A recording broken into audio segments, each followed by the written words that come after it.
A partir de agora está no ar para você o Nosso Brasil Acontece, show da notícia. Vamos juntos com os principais destaques a partir de agora no oferecimento Sul América. Se tá com Sul América, tá com tudo. Oferecimento Loja Nélios e também Atacadão da Madeira. Devido à pandemia, desfiles dão lugar a solenidades e eventos virtuais. Destaque chegando com Dayana Vitor. Assim como em Brasília, os tradicionais desfiles de 7 de setembro este ano não ocorreram em outras partes do país por causa da pandemia da Covid-19. Mas nem por isso a data deixou de ser lembrada. Na capital da Bahia, Salvador, houve uma pequena cerimônia de hasteamento da bandeira. No ano passado, o desfile cívico-militar foi no bairro de Campo Grande e reuniu milhares de pessoas. Já em Belo Horizonte, Minas Gerais, o Exército realizou uma solenidade para a tropa em uma de suas unidades. Todos os anos, a cerimônia ocorria na Avenida Afonso Pena, que era fechada para o desfile das tropas. Lá no sul do país, mais especificamente em Curitiba, não houve desfile também. A cerimônia virtual, que pôde ser acompanhada pelas redes sociais do governo do estado, começou às 11 horas da manhã e terminou por volta de 12:30. A banda da Polícia Militar se apresentou, bem como músicos das Forças Armadas. Em Cuiabá, capital de Mato Grosso, a banda da Polícia Militar do Estado e músicos do SESC, Serviço Social do Comércio, vão se apresentar em locais públicos com concertos itinerantes a partir das 6 horas da tarde. Eles vão executar o hino nacional e clássicos internacionais do Brasil e do Estado. Obrigado, Dayana Vitor. Banhistas são alertados sobre presença de tubarões em praias do Piauí. Destaque chegando com Maíra Heinen. Frequentadores da Praia do Coqueiro, em Luiz Correia, no Piauí, precisam ficar atentos. A Secretaria de Meio Ambiente do Estado confirmou a presença de tubarões juvenis na área de arrebentação. A recomendação é evitar banho de mar, especialmente no trecho entre as praias do Itaqui até a do Coqueiro. A atenção deve ser redobrada com crianças e ainda para mergulhadores e praticantes de esportes náuticos. Em suas redes sociais, a bióloga e especialista em tubarões, Geórgia Aragão, explica por que os animais estão aparecendo na região.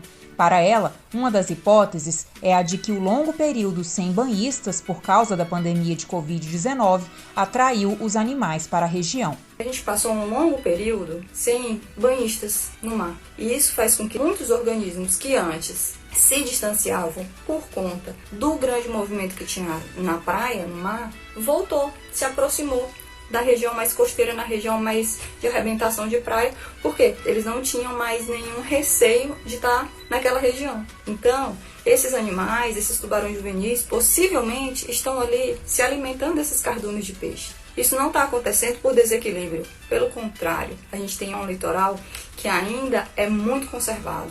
O Corpo de Bombeiros do Piauí está nas praias para orientar os banhistas. O Major Rivelino de Moura, comandante do Corpo de Bombeiros da unidade de Parnaíba, faz algumas orientações. O bombeiro recomenda que todas as pessoas que forem adentrar o mar, que tenham cuidado, visualizem bem os locais onde vão tomar banho e que, em vendo equipes de salva-vidas, saber se aquela área é segura para tomar banho. Em seus alertas, a corporação lembra que os ataques são eventos raros, mas orienta que os frequentadores evitem a água do mar no período entre o pôr e o nascer do sol, não andem sozinhos e nem se afastem da área de arrebentação.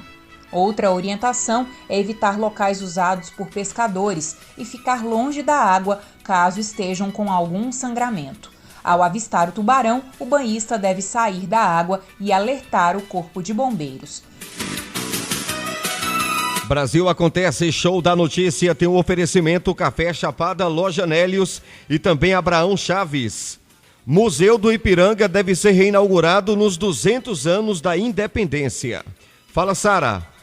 Às margens do Ipiranga, onde o brado retumbante foi ouvido, se encontra o Parque da Independência, que abriga o Museu Paulista, conhecido também como Museu do Ipiranga. Fechado desde 2013 para reforma, deve ser reinaugurado em 2022 para o bicentenário da independência. No Lar da Memória do 7 de setembro, nunca morou ninguém. Segundo o professor do Museu Paulista, Paulo Garcês Marins, a construção foi o primeiro grande edifício de tijolos da cidade de São Paulo, inspirado em palácios renascentistas. Foi construído ainda no período imperial para justamente celebrar o lugar em que Dom Pedro I teria declarado ainda como príncipe regente a independência. O professor de História da USP, João Paulo Pimenta, aponta a complexidade da obra. Não apenas do ponto de vista urbanístico, da engenharia, da arquitetura, mas também da memória que se queria evocar. A história da construção daquele monumento e do seu entorno é a história também de um conjunto de ideias sobre o passado. O prédio monumento fica no Parque da Independência, onde estão os restos mortais de Dom Pedro I e a Casa do Grito, lugar por onde passou a comitiva do príncipe regente. O prédio abriu as portas como Museu Paulista em 1895. O professor da instituição, Paulo Garcês Marins, comenta que, a princípio, o espaço focava em história natural. Na verdade, o Museu Paulista foi também uma matriz de outros museus de São Paulo, uma instituição mãe. Foi há pouco mais de 30 anos que o espaço se tornou exclusivamente um museu de história. Mas, desde a abertura, no final do século XIX, abriga a pintura mais famosa do acervo, o quadro Independência ou Morte, de Pedro Américo. A tela foi restaurada na posição fixada na parede e não saiu do lugar nem durante a reforma do prédio, iniciada no ano passado. O engenheiro da Fundação de Apoio à Universidade de São Paulo, responsável pela reforma do museu, Frederico Martinelli, conta que este é um fato inédito na história do restauro de qualquer museu no mundo. Nenhum edifício foi restaurado e ampliado com a sua principal obra de arte dentro da construção. O quadro do Pedro Américo ele tem 7 metros por 4 metros. Em primeiro lugar, ele não passa por porta nenhuma. Então a escolha foi, e para que não atrasasse mais a obra, que as duas coisas andassem no paralelo. Como o prédio é tombado e não pode ter a fachada alterada, para ampliar o espaço, a solução foi escavar fundo. São 35 mil metros cúbicos no subsolo para abrigar o novo edifício anexo ao prédio antigo. O engenheiro Frederico Martinelli fala sobre os itens encontrados debaixo da terra durante as escavações. Basicamente são louças quebradas, evidentemente, de épocas centenárias, pedaços de utensílios, coisas assim. Por isso o acompanhamento do arqueólogo junto com a escavação. A reabertura é só daqui a 2 anos, mas a partir de outubro será possível acompanhar de perto a reforma do Observatório da Obra, que trará painéis informativos sobre os estágios da produção, e quem vier ao espaço vai viver a experiência de ver de perto a transformação desse patrimônio de todos os brasileiros. Rolando Brasil acontece Show da Notícia, mantendo você bem informado sobre tudo o que acontece. Comissões estão no centro dos debates do Congresso Nacional. Fala, Cariane Costa. Semana no Congresso com os olhos voltados para as comissões. Prevista para esta quarta-feira a votação de projeto de resolução para permitir o funcionamento da Comissão de Constituição e Justiça da Câmara e do Conselho de Ética. A proposta também permite o uso do sistema de deliberação remota pelas comissões de Finanças e Tributação e de Fiscalização Financeira e Controle. Também expectativa para a instalação da comissão, que vai discutir a reforma administrativa. Presidentes Rodrigo Maia e Davi Alcolumbre ainda não bateram o martelo se a comissão será mista, como quer o presidente do Senado. Assim como fizemos na reforma da Previdência e assim como estamos fazendo na tributária, que do ponto de vista regimental tende a aperfeiçoar o debate nas duas casas, para sair um debate mais aprimorado e sair um texto mais redondo, com o aval de senadores e de deputados. A reforma administrativa traz novas regras para futuros servidores. A medida proíbe progressões automáticas na carreira por tempo de serviço, elimina algumas gratificações e permite demissões. Prevê também o fim da estabilidade, exceto para alguns cargos considerados de Estado. No entanto, a proposta preserva vantagens de juízes, procuradores, promotores, militares e congressistas, categorias que possuem os maiores salários do funcionalismo público. Além da Comissão da Reforma Administrativa, um outro colegiado que vai voltar a funcionar é a Comissão Mista de Orçamento.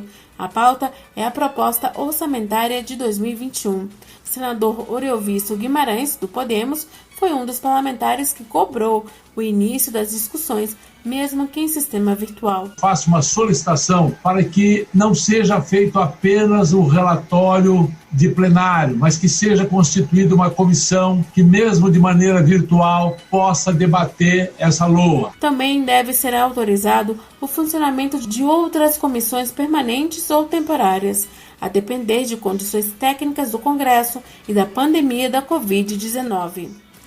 Obrigado, Cariane Costa. Brasil Acontece, show da notícia. Entra no ar de segunda a sexta, às 19 horas, em rede nacional, através da Estação Pop de Barreiras, Ceabra, Vitória da Conquista e Salvador. Movimento em aeroportos brasileiros sinaliza volta do turismo. Chegando Renata Martins com destaque. Hotéis, empresas aéreas, agências de viagens e toda a rede de turismo do Brasil ainda sofre com os impactos gerados por causa da paralisação do setor durante a pandemia da Covid-19. Mas já há sinais de retomada. O movimento dos aeroportos voltou a crescer. O coordenador da agência de turismo Bancorbras, Christian Soliva, afirma que a procura por pacotes tem aumentado. Para o 7 de setembro a gente teve certa procura. Para o Réveillon, especificamente para a data da virada, ainda tem uma certa resistência por conta da grande preocupação com o número de pessoas nos locais, mas nas viagens de dezembro, férias de final de ano, fugindo especificamente do 31 de dezembro, que é a virada, que é o Réveillon, a procura já começa a ser mais expressiva. A retomada vai encontrar viajantes mais criteriosos e exigentes com protocolos de segurança. Um turismo diferente para um novo viajante. Segundo o Ministério do Turismo, o novo turista prefere viagens curtas, que possam ser feitas de carro ou ônibus, de preferência para destinos que tenham o ar livre e natureza como destaque. O Plano Nacional de Retomada do Turismo, anunciado este mês pelo governo federal, pretende auxiliar o setor nessa nova realidade. O secretário nacional de Desenvolvimento e Competitividade do Ministério do Turismo, William França, afirma que a inovação vai fazer parte dessa nova retomada, com a implementação de destinos inteligentes. A gente tem algumas ferramentas que vão ser apresentadas ao Brasil em breve e que vão mudar um pouquinho a forma da gente enxergar alguns destinos, como a gente vai se programar, como a gente vai fazer reserva, como a gente programar uma hospedagem. Para o gestor público, o gestor municipal, ele vai poder ter um mapeamento, saber qual o interesse, de onde ele vem, o que ele faz aqui, tudo isso mapeado por meio de ondas dos celulares. O Ministério também deve disponibilizar uma plataforma para investidores com interesse no turismo do país. No plano de retomada, o Ministério do Turismo também vai destinar R$500 milhões para cada estado e o Distrito Federal. O recurso deve ser utilizado para a divulgação e promoção dos atrativos locais. Lembrando que 8 da noite tem Libarino Caieiras e o Paredão de Sucessos. Fique ligado na programação da rede Estação Pop.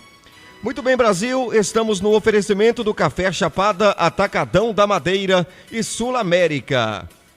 No Rio de Janeiro, Grito dos Excluídos é marcado por ato simbólico. Cristiane Ribeiro. A tradicional caminhada do Grito dos Excluídos neste dia 7 de setembro no centro do Rio de Janeiro se transformou em um ato simbólico no Largo da Carioca, também no centro da capital fluminense. Nessa 26ª edição, o tema é a vida em primeiro lugar e o Largo da Carioca foi escolhido pelos movimentos populares que organizam a marcha no estado porque é ali que desde o início da pandemia, voluntários e integrantes de organizações sociais distribuem comida para a população de rua. A movimentação de pessoas começou cedo e logo uma imensa fila se formou para receber a quentinha, que nesta segunda-feira foi uma feijoada preparada com alimentos produzidos pela agricultura familiar em assentamentos organizados pelo MST no estado. O ato vai terminar às 7 da noite com a projeção em um prédio do centro de imagens produzidas pelo artista plástico Brunner. Ele usa caixas de fósforo para falar de cidadania. Na projeção,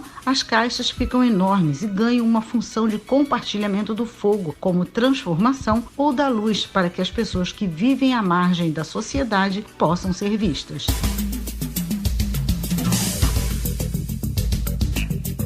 Estação Pop News. Departamento Comercial 759-9902-1190. Nosso WhatsApp é o 759-9976-7840. Rede Estação Pop News. Brasil Acontece.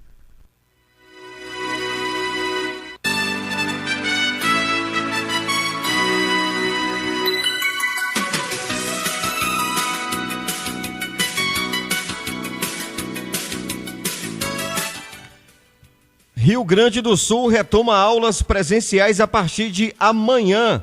Maíra Heinen.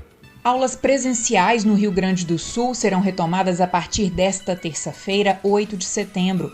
Um decreto publicado nesse final de semana pelo governo do estado estabelece regras para a retomada das atividades nas instituições de ensino. O calendário de retorno começa com o ensino infantil. No dia 21 de setembro, tem início os ensinos superior e médio. Em 28 de outubro, retornam as atividades dos anos finais do ensino fundamental e em 12 de novembro, as aulas dos anos iniciais também do ensino fundamental. De acordo com o decreto, a retomada das atividades de forma presencial é facultativa. Cada instituição vai definir se retoma o modo presencial na data sugerida. Mas, para isso, as escolas não podem estar localizadas nas regiões classificadas como de alto risco para a Covid-19. Para retomar as atividades, as unidades de ensino devem ter plano de contingência para prevenção, monitoramento e controle da epidemia. Devem criar um centro de operações de emergência em saúde para a educação local, além de comprovar a conformidade sanitária, respeitando as normas estabelecidas pela Secretaria Estadual de Saúde. As escolas e centros de ensino devem atender apenas com a metade da capacidade de alunos por sala.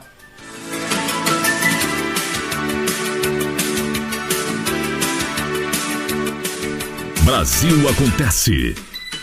Muito bem, gente, Brasil Acontece, show da notícia fica por aqui, forte abraço a você e não esquece, tem mais notícias no site estaçãopopnews.com.br. Obrigado a você de todo o Brasil, volto amanhã às 7 da noite.